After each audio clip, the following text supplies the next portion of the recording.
A gente estava falando de tecnologia, hoje a gente tem essa vacina mensageira, que ela é diferente. A gente tem a máscara aqui, que é feita com nanotecnologia, a máscara aqui da Fiber, que é uma tecnologia nova, o cara faz de garrafa PET e tal. A tecnologia, ela muda. Mas o ser humano, ele nunca muda. A gente continua sendo o mesmo Te acha que vai mudar. que a gente era das cavernas. E você fala isso no livro, as iniciativas decisivas para a gestão e liderança.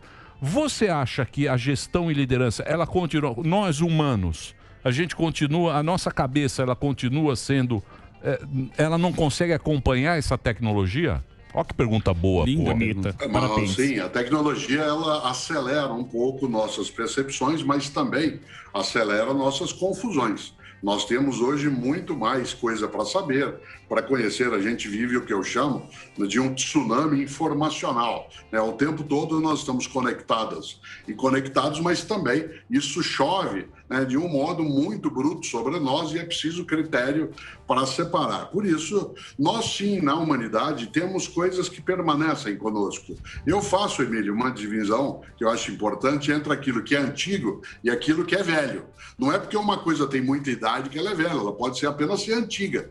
Às vezes você tem coisa que tem 15, 20 anos no campo da tecnologia, de redes sociais, de modos, de plataforma, que desapareceram. E elas em 20 anos sumiram, enquanto o livro é alguma coisa que tem aproximadamente 3.000 anos, isto é, o registro em pergaminho, em papiro, e ele continua, o que significa que a humanidade, nós, cada um e cada uma, é capaz de manter alguns modos de olhar, de pensar, e a tecnologia vai sofrendo alterações. Mas nós também mudamos um pouco com essa tecnologia, haja vista que a gente é muito mais apressado. Hoje, você tem muito mais condição, por exemplo, de fazer as coisas com um apressamento, não velocidade, mas pressa. Há uma diferença entre pressa e velocidade. Por exemplo, eu quero velocidade na hora de ser atendido por um médico, mas eu não quero pressa na consulta. Eu quero velocidade na hora de ser recebido por uma pessoa, por uma reunião, mas eu não quero pressa na reunião. Isso significa que nós estamos muito mais apressadamente existindo daí. E aí concluo que muitas pessoas ficam afobadas. Afobadas, quase o tempo todo como se estivesse turbinada, plugada, aquilo que em outros tempos, no século XX, a gente chamava de ligado no 220. Isso. Agora tem que ser ligado no 221. Como eu não sou cringe, porque eu sou de outro século, não entro nessa discussão, nessa disputa, porque eu uso barba, minha calça é larga, eu não café. me incomodo Com... Eu estou sossegado nesse ponto, só para lembrar. É evidente, nós mudamos, mas mudamos menos do que a tecnologia. Ela também nos muda em algumas coisas. Nós estamos nos habituando, Emílio, a contatos um pouco superficiais. Nós estamos habituando, por exemplo, às vezes a desligar uma conversa, e quando ela for mais presencial, o risco é esse, quando somos capazes de desligar ou desconectar uma plataforma, um aparato. Precisamos prestar atenção, porque a tecnologia ela não é inocente e nem é bruta por si mesma. O que eu queria perguntar, porque eu vi uma vez o senhor, professor, falando sobre as questões dos pais e filhos, E eu queria saber, já que estava falando dessa questão tecnológica aí, da evolução, você acha que os pais, eles deram uma regredida nesse papel de pai, porque hoje ele pega um celular, larga na mão do filho e deixa o celular cuidar para que a criança não fique correndo, porque às vezes é um incômodo, porque ele também quer ficar no celular e não quer ficar tomando conta do filho. Você acha que essa tecnologia, no caso, mais o celular, tablets e tudo mais, fizeram os pais regredirem no seu papel ou não? Na presença mais contínua, sim. Te dou um exemplo concreto.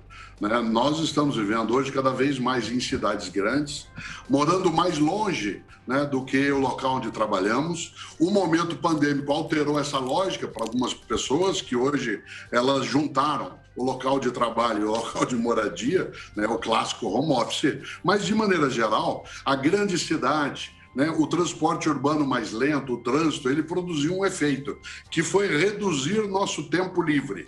reduzir o tempo livre, muito tempo deslocando para outro local, voltando.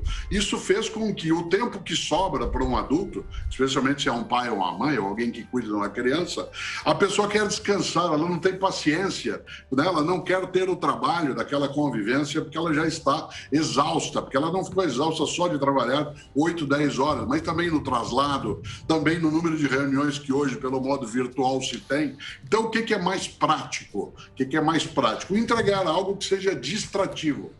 Que distraia.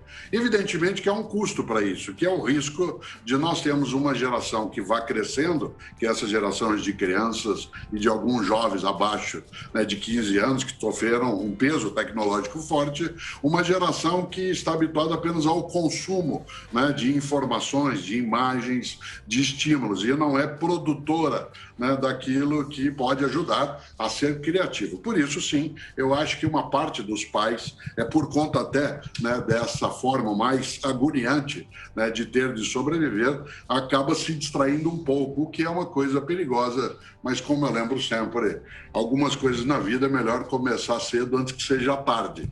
E a atenção a essas gerações de modo mais próximo é uma delas. Tecnologia sozinha, ela não é malévola, como eu dizia antes, mas a tecnologia pode sim, se ela for apenas objeto, né, de desocupação de uma tarefa que eu como pai e mãe tenho, aí é um pouco perigoso, é necessário pensar melhor. Eu disse um dia no Pânico, eu repito aqui, o mundo que nós vamos deixar para os nossos filhos depende muito dos filhos que nós vamos deixar para esse mundo. Exato. Essa frase não é minha, ela circula por aí, ela não tem um autor, mas eu repito, o mundo que nós vamos deixar para os nossos filhos depende muito dos filhos que nós vamos deixar para esse mundo. Por isso, é nossa tarefa prestar atenção nisso e não imaginar que eu me libertando, né, de algo que eu tenho de fazer, que aí então eu estou tranquilo. Sim, concordo contigo.